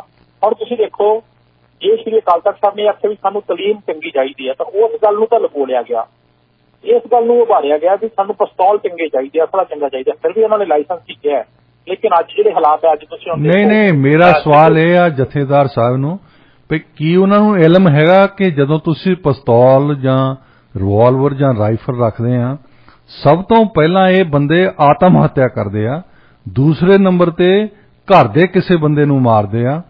ਫਿਰ ਦੂਸਰੀ ਗੱਲ ਮੇਰੀ ਇਹ ਆ ਵੀ ਉਹਨਾਂ ਨੇ ਹਥਿਆਰਬੰਦ ਬੰਦੇ ਹਥਿਆਰ ਰੱਖਣੇ ਕਿਉਂ ਆ ਲੋਕਾਂ ਨੇ, ਇਹ ਮੈਨੂੰ ਦੱਸਣ। ਨਹੀਂ, ਬਿਲਕੁਲ ਤੁਹਾਡੀ ਗੱਲ ਸਹੀ ਹੈ। ਸੇਫਟੀ ਹੋਣੀ ਚਾਹੀਦੀ ਹੈ ਜੀ, ਕਿਉਂਕਿ ਬਹੁਤ ਥਾਵਾਂ ਦੇ ਉੱਤੇ ਸਾਡੀ ਸੇਫਟੀ ਦੀ ਲੋੜ ਵੀ ਹੈਗੀ ਹੈ। ਉਹਨਾਂ ਦੇ ਮੈਸੇਜ ਨੂੰ ਕੋਈ ਬੰਦਾ ਕਿਵੇਂ ਸਮਝਦਾ, ਕੋਈ ਕਿਵੇਂ ਸਮਝਦਾ, ਇਹਦੇ ਬਾਰੇ ਤਾਂ ਮੈਂ ਜ਼ਿਆਦਾ ਤੁਹਾਨੂੰ ਡਿਟੇਲ ਨਹੀਂ ਕਰ ਸਕਦਾ, ਕਿਉਂਕਿ ਉਹ ਹਰ ਬੰਦੇ ਨੇ ਆਪਣੇ ਤਰੀਕੇ ਨਾਲ, ਆਪਣੇ ਮਾਈਂਡ ਨਾਲ, ਆਪਣੇ ਸੁਭਾਅ ਨਾਲ ਸੋਚਣਾ ਹੈ। ਲੇਕਿਨ ਤੁਸੀਂ ਜੇ ਕ੍ਰਾਈਮ ਰੇਟ ਦੇ ਹਿਸਾਬ ਨਾਲ ਦੇਖੋ ਤਾਂ ਪੰਜਾਬ ਦੇ ਵਿੱਚ ਜਿਹੜਾ ਕ੍ਰਾਈਮ ਰੇਟ ਹੈਗਾ ਉਹ ਬਾਕੀ ਸੂਬਿਆਂ ਨਾਲੋਂ, ਸਾਡੇ ਤੋਂ ਜਿਹੜੇ ਵੱਡੇ ਸੂਬੇ ਨੇ, ਸਾਡੇ ਤੋਂ ਛੋਟੇ ਸੂਬੇ ਹੈ, ਉਹਦੇ ਨਾਲੋਂ ਬਹੁਤ ਘੱਟ ਹੈਗਾ। ਲੇਕਿਨ ਇਹ ਵੀ ਇੱਕ ਪ੍ਰੋਬਲਮ ਇਹ ਵੀ ਹੈਗੀ ਹੈ, ਮੈਂ ਇਹਦੇ ਨਾਲ ਇੱਕ ਗੱਲ ਹੋਰ ਜੋੜਦਾ ਹੈ, ਕਿਉਂਕਿ ਬਹੁਤੇ ਵਾਰੀ ਮੰਨ ਲਓ ਮੈਂ ਕਿਤੇ SHO ਲੱਗਿਆ ਹੋਵਾਂ ਤੇ ਮੇਰੀ ਕੋਸ਼ਿਸ਼ ਹੁੰਦੀ ਹੈ ਵੀ ਪੁਰੇਵਾਲ ਸਾਹਿਬ ਨੇ ਉੱਥੇ ਕ੍ਰਾਈਮ ਰੇਟ 90% ਦਿਖਾਇਆ ਤੇ ਮੇਰੀ ਕੋਸ਼ਿਸ਼ ਹੋਊਗੀ ਮੈਂ 70% ਦਿਖਾਵਾਂ। ਮੇਰੇ ਤੋਂ ਅਗਲੇ SHO ਦੀ ਕੋਸ਼ਿਸ਼ ਹੋਊਗੀ ਮੈਂ 60% ਦਿਖਾਵਾਂ, 50% ਦਿਖਾਵਾਂ। ਜਿਹੜੀ ਤੁਸੀਂ ਗੱਲ ਕਰਦੇ ਹੋ ਕਿ ਇਹ ਸਾਰੇ ਕੇਸਾਂ ਦੇ ਵਿੱਚ ਇਸ ਤਰ੍ਹਾਂ ਨਹੀਂ ਹੈ। ਹੁਣੇ ਜਿਹੜਾ ਮੋਹਾਲੀ ਦੇ ਵਿੱਚ ਸੈਕਟਰ 16 ਦੇ ਵਿੱਚ ਜਿਹੜਾ 21 ਸਾਲ ਦਾ ਨੌਜਵਾਨ ਹੈ, ਫਿਰੋਜ਼ਪੁਰ ਦਾ ਰਹਿਣ ਵਾਲਾ, ਮੋਹਾਲੀ ਦੇ ਵਿੱਚ ਰਹਿ ਰਿਹਾ ਸੀ, ਕਾਰਾਂ ਦੀ ਖਰੀਦ ਵੇਚ ਦਾ ਕੰਮ ਕਰਦਾ ਸੀ ਆਪਣੇ ਦੋਸਤਾਂ ਨਾਲ। ਉਹ ਆਪਣਾ ਉਹਨੇ ਬਰਥਡੇ ਵੀ ਮਨਾਇਆ ਹੈ, ਤਾਂ ਉਹਨੇ ਸੁਸਾਈਡ ਕਿਉਂ ਕੀਤਾ ਇਹ ਤਾਂ ਬਾਅਦ ਦੇ ਵਿੱਚ ਹੈ, ਇਹ ਵੀ ਪਤਾ ਲੱਗੂ ਲਾਇਸੈਂਸ ਸੀ ਅਸਲਾ ਜਾਂ ਨਹੀਂ। ਇਹ ਬਹੁਤ ਹੀ ਕੇਸਾਂ ਦੇ ਵਿੱਚ ਜਿਹੜੀ ਮੀਡੀਆ ਦੇ ਵਿੱਚ ਇਹ ਗੱਲ ਆ ਜਾਂਦੀ ਹੈ, ਉਹਦੇ 'ਚ ਇਹੀ ਗੱਲ ਆਉਂਦੀ ਹੈ ਕਿ ਉਹਨੇ ਕਿਸੇ ਨੂੰ ਮਾਰ ਦਿੱਤਾ ਜਾਂ ਖੁਦ ਮਾਰ ਲਿਆ। ਪਰ ਜ਼ਿਆਦਾਤਰ 99% ਇਹ ਕੇਸ ਨਹੀਂ ਹੁੰਦੇ, 1% ਹੁੰਦੇ ਹੈ। 1% ਨੂੰ ਅਸੀਂ ਸਾਰਿਆਂ ਨਾਲ ਨਹੀਂ ਜੋੜ ਸਕਦੇ। ਨਹੀਂ, ਪਰ ਅੰਕੜੇ ਦੁਨੀਆ ਭਰ ਦੇ ਮੈਂ ਦੱਸ ਰਿਹਾ, ਪੁਲਿਸ ਐਸੋਸੀਏਸ਼ਨਸ ਵੱਲੋਂ ਸਾਰੀਆਂ ਦੁਨੀਆ ਦੀਆਂ, ਸਾਡੇ ਵੀ ਕੈਨੇਡਾ ਦੇ ਵਿੱਚ ਇਹ ਆ। ਉਹ ਕਹਿੰਦੇ ਕਿ ਪਿਸਤੌਲ ਦੇ ਨਾਲ, ਰਿਵਾਲਵਰ ਨਾਲ, ਕ੍ਰਿਮੀਨੋਲੋਜਿਸਟ ਕਹਿੰਦੇ ਇਹ ਗੱਲ, ਉਹ ਕਹਿੰਦੇ ਪਿਸਤੌਲ ਨਾਲ, ਰਿਵਾਲਵਰ ਨਾਲ, ਰਾਈਫਲ ਨਾਲ ਸਭ ਤੋਂ ਪਹਿਲਾਂ ਉਹੀ ਓਨਰ ਹੀ ਉਹਦਾ ਮਰਦਾ ਆਤਮ ਹੱਤਿਆ ਕਰਕੇ, ਦੂਸਰੇ ਨੰਬਰ ਤੇ ਉਹਦਾ ਕੋਈ ਪਰਿਵਾਰ ਦਾ ਮੈਂਬਰ ਮਰਦਾ। ਤੇ ਇਹ ਕਿਹੜੇ ਬੰਦਿਆਂ ਦੇ ਖਿਲਾਫ ਹਥਿਆਰਬੰਦ ਬੰਦਿਆਂ ਨੂੰ ਕਰ ਰਹੇ? ਦੇਖੋ ਤੁਸੀਂ ਅੱਜ ਨਾ ਸਾਨੂੰ ਸੇਫਟੀ ਸਿਕਿਉਰਿਟੀ ਤਾਂ ਹਰ ਬੰਦੇ ਨੂੰ ਚਾਹੀਦੀ ਹੈ। ਹਰ ਬੰਦਾ ਅੱਜ ਤੁਸੀਂ ਦੇਖੋ, ਮੈਂ ਦੇਖ ਰਿਹਾ ਪੰਜਾਬ ਦੇ ਵਿੱਚ, ਮੈਂ ਤੁਹਾਨੂੰ ਇੱਕ ਹੁਣੀ ਫੋਟੋ ਭੇਜ ਦਿੰਦਾ, ਸਿੱਧੂ ਮੂਸੇਵਾਲੇ ਦੀ ਫੋਟੋ ਲੱਗੀ ਹੋਈ ਹੈ, ਫੌਰਨ ਤੋਂ ਕਾਲ ਆਈ ਹੈ ਤੇ ਥ੍ਰੈਟ ਦੀ ਧਮਕੀ ਦੇ ਰਹੇ ਨੇ ਜੀ, ਔਰ ਨੰਬਰ ਵੀ ਨਹੀਂ ਟ੍ਰੇਸ ਹੋ ਰਿਹਾ। 10 ਸ਼ਿਕਾਇਤਾਂ ਪੁਲਿਸ ਕੋਲ ਇਸ ਤਰ੍ਹਾਂ ਦੀਆਂ ਗਈਆਂ, ਹਾਲੇ ਤੱਕ ਕੋਈ ਕਾਰਵਾਈ ਨਹੀਂ ਹੋਈ। ਫਿਰ ਹੁਣ ਬੰਦਾ ਮਰਦਾ ਕੀ ਨਹੀਂ ਕਰਦਾ। ਰਿਵਾਲਵਰ ਰੱਖਣਾ ਇੱਕ ਝੰਜਟ ਹੈਗਾ। ਕਿਸੇ ਬੰਦੇ ਨੇ 2 ਫੋਨ ਰੱਖਣੇ ਹੋਣ ਨਾ ਜੀ, ਉਹਨੂੰ ਚਾਰਜ ਕਰਨਾ, ਉਹਨੂੰ ਸੰਭਾਲਣਾ, ਉਹ ਵੀ ਔਖਾ ਹੋ ਜਾਂਦਾ। ਰਿਵਾਲਵਰ ਰੱਖਣਾ ਤਾਂ ਇੱਕ ਤਰੀਕੇ ਨਾਲ ਮਾਨਸਿਕ ਤੌਰ ਤੇ ਤੁਸੀਂ ਪਰੇਸ਼ਾਨ ਵੀ ਰਹਿੰਦੇ ਹੋ, ਗੱਲ ਕੋਈ ਇਹਦੇ 'ਚ ਅਕਸਰ ਨਹੀਂ, ਉਹਨੂੰ ਸੰਭਾਲਣਾ ਵੀ ਔਖਾ ਹੈ, ਕੈਰੀ ਕਰਨਾ ਵੀ ਔਖਾ ਹੈ। ਜੇ ਚੱਲ ਗਿਆ, ਉਹ ਕਹਿੰਦਾ ਜੀ ਅੱਗੇ ਨੂੰ ਚੱਲ ਗਿਆ, ਕਿੰਨੀ ਕੁ ਮਾਰ ਕਰਦਾ ਹੈ? ਤੁਹਾਡੇ ਵਰਗੇ ਬੰਦੇ ਨੇ ਪੁੱਛ ਲਿਆ ਵੀ ਮੇਰੇ ਕੋਲੇ ਪਿਸਤੌਲ ਕੀ, ਕਹਿੰਦਾ ਕਿੰਨੀ ਕੁ ਮਾਰ ਕਰਦਾ ਹੈ? ਕਹਿੰਦਾ ਜੀ ਇਹ 200 ਮੀਟਰ ਦੀ ਮਾਰ ਕਰਦਾ, 100 ਮੀਟਰ ਦੀ। ਉਹ ਚੁੱਪ ਕਰ ਗਿਆ, ਕਹਿੰਦਾ ਜੀ ਚੁੱਪ ਕਿਉਂ ਕਰ ਗਿਆ? ਕਹਿੰਦਾ ਜੀ ਜੇ ਅੱਗੇ ਨੂੰ ਚੱਲ ਗਿਆ ਨਾ ਤਾਂ ਪਿੱਛੇ ਨੂੰ ਇਹ 10 ਕਿੱਲੇ ਜ਼ਮੀਨ ਵੀ ਲੈ ਜਾਂਦਾ ਨਾਲ। ਅੱਗੇ ਨੂੰ ਤਾਂ ਇਹ ਬੰਦਾ ਮਾਰੇ ਜਾਂ ਨਾ ਮਾਰੇ, ਪਰ ਜੇ ਮੇਰੇ ਤੋਂ ਚੱਲ ਗਿਆ ਤੇ ਮੇਰੀ 10 ਕਿੱਲੇ ਜ਼ਮੀਨ ਵੀ ਜਾਊਗੀ, ਕਿਉਂਕਿ ਪੁਲਿਸ ਦਾ ਖਰਚਾ, ਕੋਰਟਾਂ ਦਾ ਖਰਚਾ, ਵਕੀਲਾਂ ਦਾ ਖਰਚਾ, ਤੇ ਜੇ ਅੱਗੋਂ ਬੰਦਾ ਮਰ ਗਿਆ ਤਾਂ ਹੋ ਸਕਦਾ ਮੈਨੂੰ ਉਮਰ ਕੈਦ ਵੀ ਹੋ। ਚਲੋ ਗੱਲ ਬਿਲਕੁਲ ਠੀਕ ਹੈ, ਪਰ ਉਹਨੂੰ ਰੱਖਣਾ ਮਜਬੂਰੀ ਵੀ ਬਣ ਗਿਆ। ਜੇ ਨਹੀਂ ਰੱਖਦੇ ਤਾਂ ਫਿਰ ਤੁਸੀਂ ਦੇਖ ਲਓ, ਸਿੱਧੂ ਮੂਸੇਵਾਲੇ ਕੋਲੇ ਜੇ ਉਹਦੇ ਮੈਗਜ਼ੀਨ ਸਹੀ ਹੁੰਦਾ ਤਾਂ ਸ਼ਾਇਦ 2-4 ਬੰਦੇ ਉੱਥੇ ਜ਼ਖਮੀ ਹੋ ਜਾਂਦੇ ਤੇ ਉਹਨਾਂ ਨੂੰ ਫੜ ਲਿਆ ਜਾਂਦਾ ਜੀ। ਹੁਣ ਪੰਜਾਬ ਦੀ ਫਿਰ ਗੱਲ ਕਰਦੇ ਹਾਂ। Gupta builders and promoter GBP group ਹੈ ਇੱਕ, ਉਹਨਾਂ ਤੇ ED ਵਾਲੇ ਛਾਪੇ ਮਾਰ ਰਹੇ ਆ। ਇਹ ਕਾਫੀ ਦੇਰ ਦੇ ਚਰਚਾ ਦੇ ਵਿੱਚ ਰਹਿੰਦੇ ਆ। ਇਹ ਛਾਪੇ ਇੱਕਦਮ ED ਵਾਲੇ ਵੈਸੇ ਹੀ ਮਾਰ ਰਹੇ ਆ ਸਿਆਸਤ ਲਈ, ਜਾਂ ਕੋਈ ਹੈ ਇਹਦੇ ਵਿੱਚ ਦਮ? ਸਾਊਥ ਅਫਰੀਕਾ ਦੇ ਵਿੱਚ ਇਹਨਾਂ ਭਰਾਵਾਂ ਦਾ ਜਿਹੜਾ ਇੱਕ ਬਿਜ਼ਨਸ ਸੀਗਾ ਗੁਪਤਾ ਬ੍ਰਦਰਜ਼ ਦਾ ਜੀ, ਔਰ ਬੜੀ ਛੇਤੀ ਇਹ ਬੰਦੇ ਅਮੀਰ ਵੀ ਹੋਏ ਨੇ, ਔਰ ਕਿਵੇਂ ਅਮੀਰ ਹੋਏ ਨੇ ਇਹਦੇ ਬਾਰੇ ਤਾਂ ਹਲੇ ਪਤਾ ਨਹੀਂ ਲੱਗ ਸਕਿਆ। ਦੁਬਈ ਦੇ ਵਿੱਚੋਂ, ਔਰ ਇਹਨਾਂ ਦਾ ਕਹਿੰਦੇ ਆ ਕਿ ਬੂਟਾਂ ਦਾ ਕਾਰੋਬਾਰ ਸੀ ਜੀ। ਦਿੱਲੀ ਮੈਨੂੰ 1-2 ਬੰਦੇ ਮਿਲੇ ਆ, ਉਹ ਕਹਿੰਦੇ ਕਿ ਇਹ ਭਾਰਤ ਤੋਂ ਵਪਾਰ ਕਰਨ ਨਿਕਲੇ ਸੀਗੇ ਸਾਊਥ ਅਫਰੀਕਾ ਦੇ ਨਾਲ, ਜਿਹੜੇ UAE ਦੇ ਵਿੱਚ ਅਰੈਸਟ ਹੋਏ ਆ। 2 ਭਰਾ ਨੇ, ਪਹਿਲਾਂ ਇਹ ਬੂਟਾਂ ਦਾ ਕੰਮ ਕਰਦੇ ਔਰ ਇਹਨਾਂ ਨੇ ਬਹੁਤ ਜ਼ਿਆਦਾ ਆਪਣਾ ਸਾਊਥ ਅਫਰੀਕਾ ਦੇ ਵਿੱਚ ਕੁਝ ਜਿਹੜੇ ਉੱਥੋਂ ਦੇ ਸਾਬਕਾ ਰਾਸ਼ਟਰਪਤੀ ਸੀਗੇ ਜੈਕਬ ਜ਼ੁਮਾ, ਉਹਦੇ ਨਾਲ ਆਪਣੇ ਸਬੰਧ ਬਣਾਏ। ਸਬੰਧ ਬਣਾਉਣ ਤੋਂ ਬਾਅਦ ਉਹਨਾਂ ਦੀ ਵਰਤੋਂ ਕੀਤੀ ਔਰ ਫਿਰ ਇਹ ਉਸ ਰਾਸ਼ਟਰਪਤੀ ਦੇ ਕਾਫੀ ਨੇੜੇ ਮੰਨੇ ਗਏ ਔਰ ਇਹਨਾਂ ਦੀ ਜਾਇਦਾਦ ਰਾਜਨੀਤਿਕ ਪਹੁੰਚ ਦੇ ਬਾਰੇ ਦੇ ਵਿੱਚ ਇੰਨਾ ਕੀ ਹੈ ਕਿ ਇੰਨੇ ਤੋਂ ਪਾਵਰਫੁਲ ਬਣ ਗਏ ਸਾਊਥ ਅਫਰੀਕਾ ਦੇ ਵਿੱਚ, ਜਿਨ੍ਹਾਂ ਦੇ ਉੱਤੇ ਹੁਣ ਉਹਨਾਂ ਨੂੰ UAE ਤੋਂ ਗ੍ਰਿਫਤਾਰ ਕੀਤਾ ਗਿਆ ਔਰ ਇਹਦੇ ਵਿੱਚ ਸਾਰੀ ਫੈਮਿਲੀ ਜਿਹੜੀ ਹੈ ਸਾਊਥ ਅਫਰੀਕਾ ਦੇ ਵਿੱਚ ਆਪਣਾ ਇੱਕ ਵਿਸ਼ੇਸ਼ ਸਥਾਨ ਰੱਖਦੀ ਹੈ। ਉਹਦੇ 'ਚ ਇਹਨਾਂ ਦੇ ਚਾਚੇ ਤਾਏ ਮਾਮੇ ਫੁੱਫੜ ਭਤੀਜੇ ਭਰਾ, ਕੁਛ ਬੰਦੇ ਇਹਨਾਂ ਦੇ ਅਮਰੀਕਾ ਵੀ ਰਹਿੰਦੇ ਆ। ਹਾਲਾਂਕਿ ਇਹਨਾਂ ਦੀ ਬੈਕਗਰਾਊਂਡ ਹੈ ਜਿਹੜੀ ਉਹ ਸਹਾਰਨਪੁਰ ਦੀ ਹੈ, UP ਦੀ। ਔਰ ਸਹਾਰਨਪੁਰ ਤੋਂ ਇਹ ਉੱਥੇ ਕਿਵੇਂ ਪਹੁੰਚੇ? ਇਹਨਾਂ ਦਾ ਇੱਕ ਵੱਡਾ ਭਰਾ ਸੀਗਾ, ਉਹਨੇ ਪੜ੍ਹਾਈ ਪੂਰੀ ਕੀਤੀ, ਉਹ CA ਬਣਿਆ। CA ਤੋਂ ਬਾਅਦ ਕੰਪਿਊਟਰ ਨਾਲ ਉਹਨੇ ਜੁੜੀ ਐਜੂਕੇਸ਼ਨ ਲਈ, ਫਿਰ BSc ਦੀ ਪੜ੍ਹਾਈ ਕੀਤੀ। ਫਿਰ ਇਹਨਾਂ ਨੇ ਰੁਜ਼ਗਾਰ ਸ਼ੁਰੂ ਕੀਤਾ ਇੰਡੀਆ ਦੇ ਵਿੱਚ, ਰਾਸ਼ਨ ਦੀਆਂ ਦੁਕਾਨਾਂ ਦਾ ਕੰਮ ਸੀਗਾ। ਫਿਰ ਮਸਾਲੇ ਇਹਨਾਂ ਨੇ ਐਕਸਪੋਰਟ ਕਰਨੇ ਸ਼ੁਰੂ ਕਰ ਦਿੱਤੇ। ਅੱਜ ਭਾਰਤ ਦੇ ਅਮੀਰ ਪਰਿਵਾਰਾਂ ਦੇ ਵਿੱਚ ਗੁਪਤਾ ਬ੍ਰਦਰ ਦੀ ਜਿਹੜੀ ਹੈ ਗਿਣਤੀ ਹੁੰਦੀ ਹੈ। ਦਿੱਲੀ ਤੱਕ ਇਹਨਾਂ ਦਾ ਵਪਾਰ ਫੈਲਿਆ। ਕੰਪਨੀ ਸੀ, ਪਰ 10,000 ਕਰਮਚਾਰੀ ਇਹਨਾਂ ਦੇ ਕੰਮ ਕਰਦੇ ਸੀ। ਲੇਕਿਨ ਜਦੋਂ ਇਹਨਾਂ ਦੇ ਫਾਦਰ ਦੀ ਡੈਥ ਹੋ ਗਈ ਤੇ ਇਹ ਚਲੇ ਗਏ ਸਾਊਥ ਅਫਰੀਕਾ। 1993 ਦੇ ਵਿੱਚ ਇਹ ਇੱਥੇ ਆਏ ਨੇ। ਉੱਥੇ ਇਹਨਾਂ ਨੇ ਪਹਿਲਾਂ ਕੰਪਿਊਟਰ ਦਾ ਬਿਜ਼ਨਸ ਸ਼ੁਰੂ ਕੀਤਾ, ਫਿਰ ਕੋਲ ਦੇ ਵਿੱਚ, ਮਾਈਨਸ ਦੇ ਵਿੱਚ, ਕੰਪਿਊਟਰ ਦੇ ਵਿੱਚ, ਮੀਡੀਆ ਦੇ ਵਿੱਚ, ਇਹ ਸਾਰੀਆਂ ਕੰਪਨੀਆਂ ਇਹਨਾਂ ਨੇ ਬਣਾਈਆਂ। 2016 ਦੇ ਵਿੱਚ ਇਹ ਸਭ ਤੋਂ ਅਫਰੀਕਾ ਦੇ 7ਵੇਂ ਸਭ ਤੋਂ ਅਮੀਰ ਆਦਮੀ ਬਣੇ ਸੀ। 773 ਮਿਲੀਅਨ ਅਮਰੀਕਨ ਡਾਲਰ ਦੀ ਇਹਨਾਂ ਕੋਲ ਜਿਹੜੀ ਜਾਇਦਾਦ ਸੀਗੀ ਔਰ ਅਫਰੀਕਾ ਦੇ ਵਿੱਚ ਕਾਫੀ ਉੱਚੇ ਲੋਕਾਂ ਨਾਲ ਇਹਨਾਂ ਦੀ ਸੰਬੰਧ ਬਣੇ। ਔਰ ਫਿਰ ਆਈ ਇਹਨਾਂ ਨੂੰ ਗ੍ਰਿਫਤਾਰ ਕਿਉਂ ਕੀਤਾ ਗਿਆ? ਉਹਦਾ ਹੈਗਾ ਜਿਹੜੇ ਰਾਸ਼ਟਰਪਤੀ ਸਨ ਜੈਕਬ ਜ਼ੁਮਾ 2009 ਦੇ ਵਿੱਚ, ਉਹਨਾਂ ਦੇ ਇੱਥੇ ਦੋਸ਼ ਲੱਗਿਆ ਕਿ ਉਹਨਾਂ ਨੇ ਆਪਣੇ ਬਿਜ਼ਨਸ ਦੇ ਸਾਥੀ ਤੇ ਰਾਸ਼ਟਰਪਤੀ ਨਾਲ ਚੰਗੇ ਸੰਬੰਧਾਂ ਕਰਕੇ ਇਹਨਾਂ ਦੇ ਕਈ ਦੋਸ਼ ਲਾਏ ਸੀ। ਔਰ ਗੁਪਤਾ ਪਰਿਵਾਰ ਤੇ ਜਿਹੜਾ ਸਾਬਕਾ ਰਾਸ਼ਟਰਪਤੀ ਦਾ ਕਾਫੀ ਆਪਸ ਦੇ ਵਿੱਚ ਕੋਲੈਬੋਰੇਸ਼ਨ ਸੀਗੀ। ਔਰ ਦੱਖਣੀ ਅਫਰੀਕਾ ਸਰਕਾਰ ਦੇ ਸਾਰੇ ਪੱਧਰਾਂ ਤੇ ਇਹਨਾਂ ਨੇ ਜਿੱਥੇ ਰਾਜਨੀਤਿਕ ਸੱਤਾ ਹਾਸਲ ਕਰਨ ਦੇ ਜਿਹੜੇ ਕਹਿ ਸਕਦੇ ਹਾਂ ਕਿ ਜੂਆ ਖੇਡਿਆ ਔਰ ਇਹਨਾਂ ਦੀ ਫੈਮਿਲੀ ਦੇ ਉੱਤੇ ਕੰਟਰੈਕਟ ਹਾਸਲ ਕਰਨ ਦਾ, ਹਾਈ ਪ੍ਰੋਫਾਈਲ ਸਰਕਾਰੀ ਨਿਯੁਕਤੀਆਂ ਨੂੰ ਪ੍ਰਭਾਵਿਤ ਕਰਨ ਦਾ, ਸਰਕਾਰੀ ਪੈਸੇ ਦੀ ਦੁਰਵਰਤੋਂ ਕਰਨ ਦਾ, ਇਸ ਤਰ੍ਹਾਂ ਦੀਆਂ ਜਦੋਂ ਇਲਜ਼ਾਮ ਲੱਗੇ ਤਾਂ ਉਦੋਂ ਇਹਨਾਂ ਦੇ ਉੱਤੇ ਇਹ ਵੀ ਲੱਗਿਆ ਕਿ ਮੰਤਰੀ ਅਹੁਦੇ ਲੈਣ ਦੇ ਲਈ ਵੀ ਇਹਨਾਂ ਨੇ ਡੀਲ ਕਰਾਈ ਸੀ। ਬਹੁਤ ਮੋਟੇ ਪੱਧਰ ਦੇ ਉੱਤੇ ਗਲਤ ਤਰੀਕੇ ਨਾਲ ਆਪਣਾ ਬਿਜ਼ਨਸ ਇਹਨਾਂ ਨੇ ਪ੍ਰਮੋਟ ਕੀਤਾ ਸੀ ਔਰ ਫੰਡ ਨੂੰ ਇੱਧਰ ਉੱਧਰ ਕੀਤਾ ਸੀ ਔਰ ਕਈ ਜਗ੍ਹਾ ਤੇ ਇਹਨਾਂ ਦੇ ਖਾਤੇ ਹੈਗੇ ਨੇ। ਇਸ ਕਰਕੇ ਉਹਨਾਂ ਦੇ ਦੁਬਈ ਤੋਂ ਇਹਨਾਂ ਨੂੰ ਗ੍ਰਿਫਤਾਰ ਕੀਤਾ ਗਿਆ ਜੀ। ਹੁਣ ਆਖਰ ਦੇ ਵਿੱਚ ਅਸੀਂ ਗੱਲ ਕਰ ਲੈਂਦੇ ਨਵਜੋਤ ਸਿੰਘ ਸਿੱਧੂ ਹੁਣਾਂ ਦੀ। ਇਹਨਾਂ ਦਾ ਰਾਮਲੀਲਾ ਡਰਾਮਾ ਹੀ ਚੱਲ ਰਿਹਾ ਕਿ ਸੱਚੀ ਬਿਮਾਰ ਹੈ? ਦੇਖੋ, ਜੇਲ੍ਹ 'ਚ ਜਿਹੜਾ ਬੰਦਾ ਜਾਂਦਾ ਨਾ ਜੀ, ਮੈਂ ਤਾਂ ਦੇਖਿਆ, ਉਹ ਕੋਈ ਕਹਿੰਦਾ ਮੇਰੇ ਜੀ ਰੀੜ੍ਹ ਦੀ ਹੱਡੀ 'ਚ ਨੁਕਸ ਹੈ, ਮੇਰੇ ਪੇਟ 'ਚ ਨੁਕਸ ਹੈ। ਕਿਉਂਕਿ ਰੀੜ੍ਹ ਦੀ ਹੱਡੀ 'ਚ ਜੇ ਦਰਦ ਹੋਵੇ ਜਾਂ ਪੇਟ 'ਚ ਦਰਦ ਹੋਵੇ, ਜਦੋਂ ਛੋਟੇ ਹੁੰਦੇ ਸੀ ਅਸੀਂ ਵੀ ਸਕੂਲੋਂ ਬਹਾਨਾ ਮਾਰ ਦਿੰਦੇ ਸੀ, ਬਾਪੂ ਨੂੰ ਕਹਿੰਦੇ ਸੀ ਮੇਰਾ ਪਾਪਾ ਢਿੱਡ ਦੁਖਦਾ ਹੈ। ਤੇ ਢਿੱਡ ਉਨੇ ਚਿਰ ਦੁਖਦਾ ਸੀ ਜਿੰਨਾ ਚਿਰ ਸਕੂਲ ਨਹੀਂ ਲੱਗਦਾ ਸੀਗਾ। ਜਦੋਂ ਸਕੂਲ ਲੱਗਣ ਦਾ ਟਾਈਮ ਹਟ ਜਾਂਦਾ ਸੀ, ਮੰਨ ਲਓ 9 ਵਜੇ ਸਕੂਲ ਲੱਗਣਾ ਹੈ, 10 ਵਜੇ ਤੋਂ ਬਾਅਦ ਢਿੱਡ ਦੁਖਣਾ ਵੀ ਹਟ ਜਾਂਦਾ ਸੀਗਾ। ਹੁਣ ਅਸਲੀ ਗੱਲ ਕੀ ਹੈ ਤਾਂ ਰੱਬ ਜਾਣਦਾ ਹੈ। ਲੇਕਿਨ ਇਸ ਤਰ੍ਹਾਂ ਦੇ ਡਰਾਮੇ ਆ ਜਿਹੜੇ ਉਹ ਰਾਜਨੀਤਿਕ ਲੋਕ ਕਰਦੇ ਹੈ, ਕਿਉਂਕਿ ਜਿਨ੍ਹਾਂ ਨੇ ਲਗਜ਼ਰੀ ਲਾਈਫ ਜਿਉਣੀ ਹੋਏ ਤੇ ਉਹਨਾਂ ਨੂੰ ਇੱਕ ਪੱਕੇ ਨਾਲ, ਇੱਕ ਜੰਗਲੇ ਦੇ ਨਾਲ ਛੱਤ ਜਿਹੜੀ ਬਾਲਿਆਂ ਵਾਲੀ ਉਹ ਸ਼ਾਮ ਨੂੰ ਗਿਣਦੇ ਹੋਣ, ਰਾਤ ਨੂੰ ਨੀਂਦ ਨਾ ਆਉਂਦੀ ਹੋਵੇ, ਐਡੀਆਂ ਐਡੀਆਂ ਉੱਚੀਆਂ ਜਿਹੜੀਆਂ ਦੀਵਾਰਾਂ ਹੋਣ ਜੇਲ੍ਹ ਦੀਆਂ, ਤੇ ਉਦੋਂ ਫਿਰ ਉਹ ਸੁੱਖ ਆਰਾਮ ਕਿੱਥੇ ਆਉਂਦਾ? ਫਿਰ ਉਹਨਾਂ ਨੂੰ ਬਹਾਨਾ ਲੱਭਦਾ। ਫਿਰ ਉਹ ਕੋਈ ਤਰੀਕਾ ਲੱਭਦੇ ਨਹੀਂ। ਜਿਹੜੇ ਜੇਲ੍ਹਾਂ ਦੇ ਵਿੱਚ ਡਾਕਟਰ ਹੁੰਦੇ ਨੇ ਉਹਨਾਂ ਨਾਲ ਸਾਂਠਗਾਂਠ ਕਰਦੇ ਆ। ਫਿਰ ਜੇਲ੍ਹ ਦਾ ਡਾਕਟਰ ਸਲਾਹ ਦਿੰਦਾ ਵੀ ਤੁਸੀਂ ਜੀ ਆਹ ਗੱਲ ਕਹਿ ਦਿਓ, ਇਹ ਨਾ ਸਕੈਨ ਚ ਆਉਣੀ ਹੈ, ਨਾ ਕਿਸੇ CT ਸਕੈਨ ਚ ਆਉਣੀ ਹੈ, ਨਾ ਐਕਸਰੇ ਚ ਆਉਣੀ ਹੈ। ਤੁਸੀਂ ਕਹਿ ਦਿਓ ਮੇਰਾ ਪੇਟ ਦੁਖਦਾ ਹੈ ਜਾਂ ਮੈਨੂੰ ਹਜਮ ਨਹੀਂ ਹੁੰਦੀ ਚੀਜ਼। ਹੁਣ ਇਹ ਗੱਲਾਂ ਇਸ ਕਰਕੇ ਹੋ ਰਹੀਆਂ, ਸੱਚੀਆਂ ਜਾਂ ਝੂਠੀਆਂ, ਇਹ ਤਾਂ ਉਹਦਾ ਪਰਿਵਾਰ ਜਾਣਦਾ। ਜਸਵਿੰਦਰ ਸਿੰਘ ਜੀ, ਬਹੁਤ ਸ਼ੁਕਰੀਆ ਤੁਹਾਡਾ ਜੀ, ਧੰਨਵਾਦ।